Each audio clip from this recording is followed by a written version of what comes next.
Hello, this is Ross Bliley from the podcast Pigskin Tales. This podcast is sponsored by Sterling Soap Company. With products sold throughout 41 locations around the globe, Sterling Soap Company has a unique assortment of products to choose from for your loved one for the holidays. Handmade artisan soaps created by Roderick and Amanda Lovin since 2012, these products are affordable and provide great value. Act now and save on your shipping costs. If you purchase $75 or more, your shipping cost is free in the United States. Shop now online at sterlingsoap.com.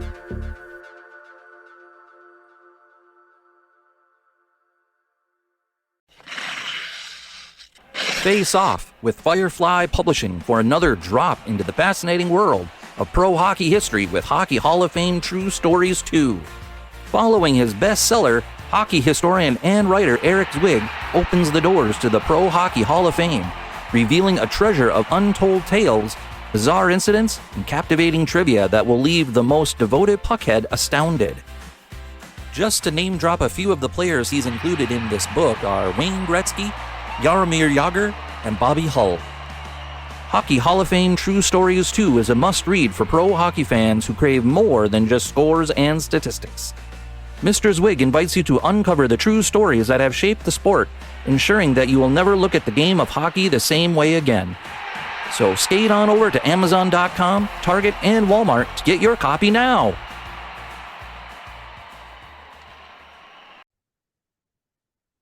We'd like to welcome everybody back to the Footballers Family Podcast, and I just want to talk a little bit about the SEC football right now. We'll talk a little bit maybe about the playoffs coming up, but right now I'm looking at the conferences coming up and just looking at their top teams. American Athletic Conference, good gracious, y'all. I believe at the beginning of the year people were picking Memphis to do it, but right now it looks like it's Army and Tulane coming in. But the team, Big Ten is another thing. I was looking at the playoff picture coming up, and you have in this particular playoff picture 4 teams that could be in it. 4 teams. Indiana is the darling of the Big Ten. I believe the best team in the Big Ten is Oregon, but Indiana, 10-0, 7-0 in the Big Ten. Their biggest story or their biggest threats coming up pretty soon with Ohio State in a couple of weeks. They have Purdue at the end of the year. I think they'll beat Purdue. Ohio State is the big thing. So if Indiana wins that, I believe they win. I believe they will win the Big Ten at this point. Oregon will have a say in it, but Indiana will beat. They'll be 9-0, 12-0 overall, and I think that's just how that's going to work. If Ohio State loses, because Ohio State has, I have 3 more games coming up. The big one is against Indiana. If they beat Indiana, and I believe they'll run the table. Other than that, Oregon should run the table as well. But if I look at this correctly, Oregon has Wisconsin and Washington coming up, so that's not a problem. I think they'll win that one. But Indiana has to beat the they have to beat Oregon, or excuse me, they have to beat Ohio State. That to me is going to be a fun game to watch. And I believe that if you look at that game, you're going to see a potential championship team with Ohio State could be in the championship game. But if Indiana wins and beats Ohio State, you're going to see that there's a good chance that Indiana could make a deep run in the playoffs. It's confidence. That's the big thing I love to see. It's confidence. Big 12. Big 12 had a couple of teams that were mentioned in playoff hunt, BYU and Colorado. I think BYU, let's see who they got coming up. BYU has Kansas coming up, and then Arizona and Houston. I think they can run the table with that. Colorado, on the other hand, which is 2 games back with losses in overall, should win out. They have Utah, which I don't think Utah is going to be that. Utah is not going to be an easy out, but that's still a thing coming up. Kansas and Oklahoma State. Now, Oklahoma State, again, will not be an easy out, but at the same time, you're looking at a team like Colorado, who is just doing great this year. So you're looking at BYU, Colorado, uh, have a potential of making the playoffs. Whoever wins the Big 12 will be in the playoffs, but we'll see what happens there. Going over to Independence right now, I'm hearing nothing but um, Notre Dame, Notre Dame being in it. UConn's having a great year, but I'm hearing Notre Dame is in this because of their ranking and how they're doing. Pac-12, Washington State's have a good year. Let's just leave it at that. I really hate that the Pac-12 has fallen down as much as it has. I think it's a great league, and people just left for money. Coming over here to the SEC now. The one thing about the Southeastern Conference that people probably hates is how much attention it gets. And I really think that you may be right. They get a lot of attention. But as the commercial says, it just means more. I'm an SEC fan. I don't understand what that means. It just means more. It just means more football, probably. We get rated here in the South. You're talking Kentucky and Missouri, and now in Texas and Arkansas, Mississippi, Alabama, South Carolina, Georgia, Florida. Now we get hit all over the place, Oklahoma as well, with just how great the SEC is. But I guess it's dependent upon your location. It depends upon your location. I don't have any TV. I have a couple streaming services. Paramount's one I have so I can watch my Titans lose. Uh, I can do that on a Sunday. But I look at how the SEC is portrayed here in the South, and it's almost as if it is a religion in and of itself. Now, I don't believe that's correct way to view it, but people view it that way. The SEC is a religion in and of itself. We have football teams like NFL football teams in the South. You have Jacksonville, Tampa Bay. You have in North Carolina, which is not a SEC state, but you have Carolina. You have the Titans. You have Dallas and Houston. You have these teams that make up Atlanta, the Falcons. You have these teams that make up the NFL. But the problem with all that is these teams are relatively new. Relatively new. Dallas is older. Houston, the the Titans now, they're older. You have the Saints, but the Saints are in New Orleans. That's not a SEC school. You have the Louisiana with LSU, so you have the Saints down there. But if you were to ask more people in this area what team they follow in the South, especially, you're not going to find a lot of NFL teams. Their primary focus in Tennessee here, especially, when you go from the Appalachian area to the middle Tennessee over to the Tennessee River, which is just right close to me, which marks the divide between Middle Tennessee and West Tennessee, you're going to find that most people from the Appalachian area over here have orange in their blood. I'm a little different. I'm more of a pro guy, as you know. But you're going to find there's a lot of people who have orange in their blood. You go down south in Alabama. When I was there, I found the closer I was to Tuscaloosa, if you were blue or orange, you're going to die. Just the way it is. You go further south and you'll find it more blue, but in most of the state, it's crimson. Same thing in Mississippi. Depending on where you are, your Ole Miss or your Mississippi State. Florida has Florida. LSU is over there in Louisiana. Texas is a little different because Texas has so many schools in there. But you're either a Longhorn, an Aggie, but you're more likely to be a Longhorn or a Cowboys fan.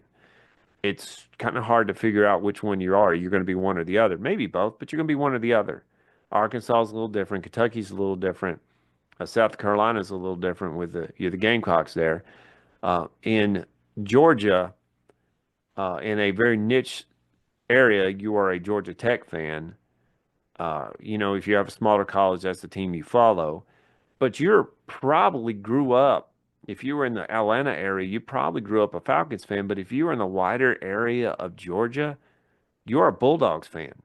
South, north, south, east, and west. Of course, there's areas that are different, but you are a Georgia fan. And that's how the SEC is. And I'm sure that is the way it is in Michigan, Ohio. If you go over to Oregon, if you go up to other areas, I'm sure that is Kentucky. It's Louisville in its area, but for the most part, it's Kentucky blue. And it's not because of football, it's because of basketball. Basketball made that state, Kentucky, blue. Again, Oklahoma. You are an Oklahoma fan, it's a football team or football fan. So, it's college football, I should say. So I'm looking at this and kind of giving you a background because I'm looking at this. There are 6 teams that have a potential buy into the playoffs by winning the SEC. Right now, the two most dominant teams, I say the 2 teams on the top, Tennessee, Texas A&M. Tennessee has a big game this week. They're playing Georgia. Georgia is number 4 in this rankings. They're at 5-2. Georgia has to beat Tennessee and hope that Texas A&M loses a game, Texas loses a game, or Texas beats Texas A&M or vice versa. Georgia right now, Tennessee, Texas A&M, and Texas control their own destiny. Just went out. Texas has to beat Texas A&M to get in. Tennessee has 3 winnable games. The Georgia game coming up. Then they have UTEP, and then they have Vanderbilt. I love to see Vanderbilt beat them, but I don't think that's going to happen. I had Vanderbilt at 2-10 at the beginning of the year. Now I have them at potential 8-4. They have LSU, and then they have Tennessee. My guess is they're 6-6, and I'm going to LP or Nissan Stadium to watch the Music City Bowl, which I am cool with, absolutely cool with. Ole Miss has the potential to get in. Alabama has the potential to get in. But what they have to have is that they have to win out and hope some of the teams at the top just mess themselves over. Tennessee has to lose. Texas A&M has to lose. Texas has to lose multiple games. Georgia uh, will win. If Georgia beats Tennessee, then they'll be 6-2, and they'll be 8-2 overall, and they got a couple more games coming up. Georgia could be back in there. Don't count them out. But see, this is the best part about a 12-team playoff. Of course, it's more money to the NCAA, more money to these schools. We know it's all about the money. We do know that. Now that the players are getting paid, it may be a little different to view it, but it's all about the money. But the one thing I like about this is that if you look at potential people being in the playoffs, SEC Big Ten, you have Independent, you have Boise State coming up. You have different teams coming in, but there's a lot of conferences that are buying with multiple teams coming up, SEC being one of them, or Big Ten being one of them. I just love seeing Big 12, obviously, but I love seeing how much competition's going on here. I was not a huge college fan growing up, liked it, but I was a Vanderbilt fan, so I didn't get a lot of victories. It kind of went away from college, but now watching this is exciting. You only have at the most 3 more games left. 3 more games left. But here's the problem as well. I believe right now, if Texas doesn't do anything, Tennessee doesn't lose, it's Texas A&M Tennessee in the SEC championship game. What if one of those teams loses and gets knocked out of the tournament, even though at the time they will be Texas A&M would be 10-2. Tennessee will be 11-1 if they win out. Texas A&M would be 10-2 because they would beat Texas. Texas would also be with 2 losses. They'll be 10-2 as well. But Texas A&M would have the tiebreaker, and they would be in the SEC championship game. What if Tennessee loses? The thing about conference championships, and I don't see this happening, but this is the doomsday scenario, that one team that could potentially be in the playoffs loses, gets knocked out because the SEC had one extra game. Now, this has been the theory for many years. What if that happens? Well, again, that's why you watch the game. That's why you see all these things, and that's why you pay the big bucks to go to the games. That's why you enjoy it. Texas, you got a scare from Vanderbilt. Vanderbilt did great. Did great. Then they won a game, and then they get ranked again, and then they mess up and lose to South Carolina like that. They get kicked out. Then they play LSU down in Baton Rouge. Well, LSU looks very beatable after what Alabama did to them last week. So could Vanderbilt beat LSU and then lose to Tennessee, or could Vanderbilt lose to LSU and then beat Tennessee, or could Vanderbilt beat both teams at the same time, in 2 different weeks? That's why we watch the game. Thank y'all for listening to the Football's Family podcast. Hey there, sports history fan. This is Arnie Chapman, aka the Football History Dude, and I hope that you enjoyed this recent episode presented by the Sports History Network and were able to learn some good old-fashioned sports history knowledge nuggets. I started the Sports History Network back in 2020 with the mission to help podcasters find a community of like-minded sports history nerds, as well as helping aspiring podcasters to start their own shows. We have a little bit over 30 shows on the network right now covering all sorts of sports history, but as far as I'm concerned, we're just at the toothpick in the ocean moment, that can't even figure it out because there's so much more coming. We wanted to create the ultimate headquarters for sports yesteryear, starting with Podcast Network and our website, but we're going to continue to move into other mediums as well. And here's the cool part, because we want you to be part of our team. So if you're interested in starting your own podcast, or maybe being a guest on one of our shows, or who knows, maybe even writing an article for us over on the website. Seriously, all you gotta do is reach out to us on the contact page over at sportshistorynetwork.com. You can be as technologically savvy as a Neanderthal tapping on a stone trying to figure out this whole hieroglyphics thing back in the day.